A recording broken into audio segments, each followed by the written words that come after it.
I don't want to take up too much of your time today, but I do want to show you how to make this delicious spinach soup. Just a few ingredients, about 30 minutes of your time. Let's get started.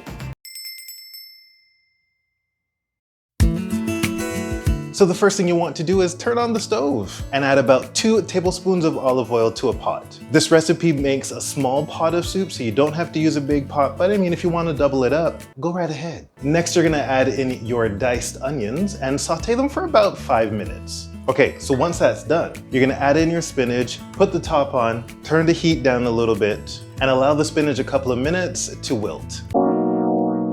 Once that has begun to happen, then you can add in your chopped up broccoli and your chopped up potatoes.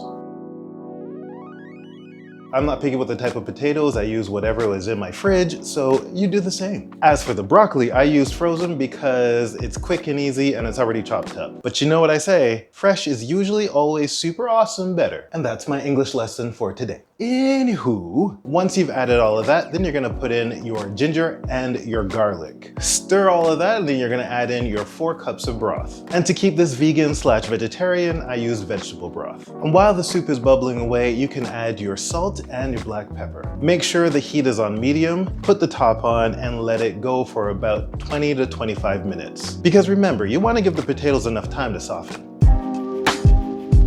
Once your 25 minutes are up, you have 2 options. You can either use an immersion blender or a regular blender. In the past with these types of soups, I've actually used a blender, but I have an immersion blender, so I'm using that for this recipe. And simply blend until you have a beautiful, smooth green soup.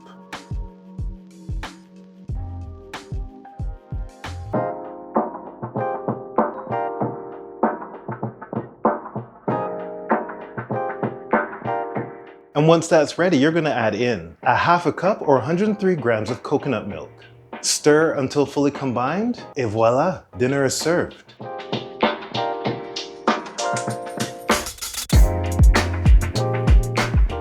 Smooth, creamy, savory. I'm definitely adding this one to my weekly menu. And if you do, let me know how it goes in the comments below. All right, people, that's it for today. I'll see you in the next video.